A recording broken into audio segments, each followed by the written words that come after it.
भगवान की बातें इस YouTube चैनल पर आपका हम फिर से स्वागत करते हैं। हम इस चैनल पर फिलहाल गुरु शिष्य से संबंधित कुछ बातें कर रहे हैं, भगवान की कृपा की बातें कर रहे हैं। इसी कड़ी में हम आपके समक्ष एक कथा और लेकर आए हैं, भगवान सुखदेव की, जो महर्षि वेदव्यास के पुत्र थे। महर्षि वेदव्यास को कौन नहीं जानता, वे वेदों के रचयिता हैं। उन्होंने ही समस्त वेदों की रचना करी। उन्हें अपने पुत्र सुखदेव से बहुत प्रेम था और उसी प्रेमवश वे उन्हें ब्रह्म विद्या का उपदेश करते थे,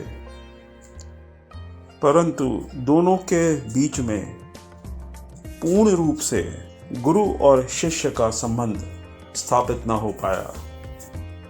बीच में पिता पुत्र की भावना दीवार बनकर खड़ी हो जाती थी। यह विद्या बहुत कठिन है। इसकी प्राप्ति के लिए ये आवश्यक है कि साधक पूर्ण शिष्य भाव से गुरु के प्रति समर्पित हो और गुरु, चाहे वो पिता हो या कोई अन्य, वो पूर्ण गुरु भाव से ही अपने शिष्य को ग्रहण करे, तभी इस विद्या के फलीभूत होने की संभावना होती है। अतः भगवान वेदव्यास ने सुखदेव जी से कहा, तुम किसी ज्ञानी महापुरुष की शरण में जाओ और वहाँ उनसे विद्या ग्रहण करो। उन्होंने बताया, राजा जनक ऐसे ही एक महापुरुष हैं। वो तुम्हारे गुरु बनने के लिए सर्वदा उपयुक्त हैं। पिता की बात सुनकर सुखदेव जी असमंजस में पड़ गए। उनको विश्वास ही नहीं हुआ कि एक राजा जो हमेशा रजोगुण में रहता है, राजकाज संभालता है, वैभव संपन्न है, भोग विलास में रहता है, वो कैसे ब्रह्म विद्या का अधिकारी हो सकता है, और वो भी कैसे एक गुरु पदवी को धारण कर सकता है। परंतु उन्हें अपने पिता पर श्रद्धा थी, उनकी उत्कृष्टता को वो अच्छी तरह से जानते थे। पिता की बात मानकर वे जनकपुरी गए। वहाँ जनकपुरी का राजसी ठाठ वैभव देखकर वे चकित रह गए। चौड़ी चौड़ी सड़कें, ऊंची ऊंची अट्टालिकाएं, बड़े बड़े भवन, सुंदर नर नारी।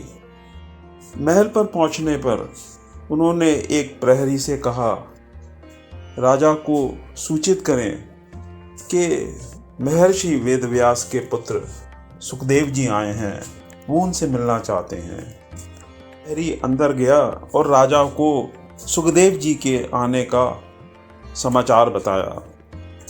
महाराज ने उसे कहा कि तुरंत सुखदेव जी को आदर सहित अंदर लेके आओ।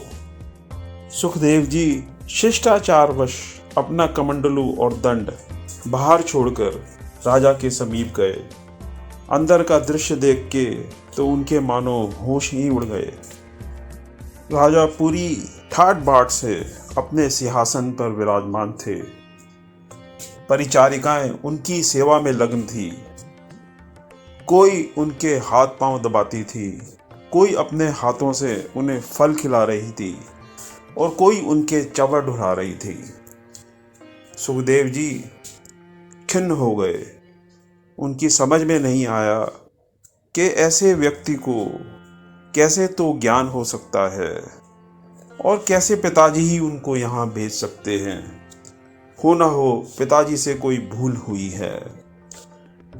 इतने में एक और प्रहरी आया।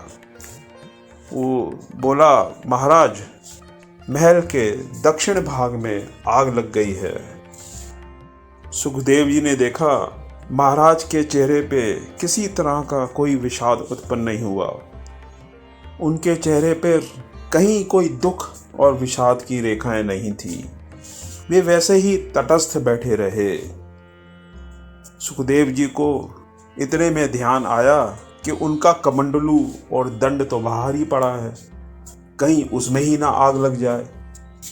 ये सोच के ही घबराहट में उठे और बाहर की तरफ भागे। वहां जाकर उन्होंने देखा कि उनका कमंडलू और दंड सुरक्षित है।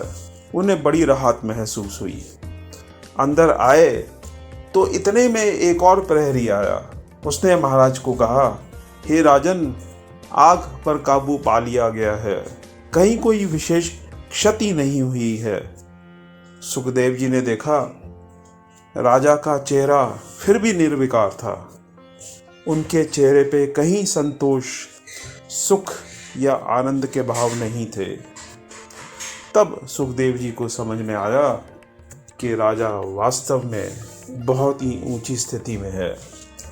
जरूर इस राजा को ज्ञान प्राप्त हुआ है। बगैर ब्रह्म ज्ञान प्राप्ति के इस तरह का निर्विकार भाव किसी के मुखमंडल पे दिखाई दे ही नहीं सकता। सुखदेव जी के मन में राजा के प्रति आदर उत्पन्न हुआ। वो शिष्य भाव को प्रपन्न हो गए और उन्होंने राजा को अपना गुरु मान लिया। राजा ने भी प्रसन्न होके उन्हें उपदेश दिया और उन्हें ब्रह्म ज्ञान करवा दिया। तो इस कथा से हमें क्या शिक्षा मिलती है? हमें शिक्षा मिलती है कि अपने गुरु के प्रति हमें पूरी तरह समर्पित होना है। उनके प्रति कोई शंका मन में नहीं लाने देना है। अगर उस भाव में हम स्थित होते हैं तभी हम कुछ गुरु से ग्रहण कर सकते हैं, तभी हमें विद्या फलीभूत हो सकती है। आज का प्रसंग इतना ही। हम अगले किसी एपिसोड में फिर आपके समक्ष उपस्थित होंगे इसी तरह की कुछ रोचक कथाओं के साथ, कुछ रोचक बातों के साथ। तब तक के लिए नमो नारायण।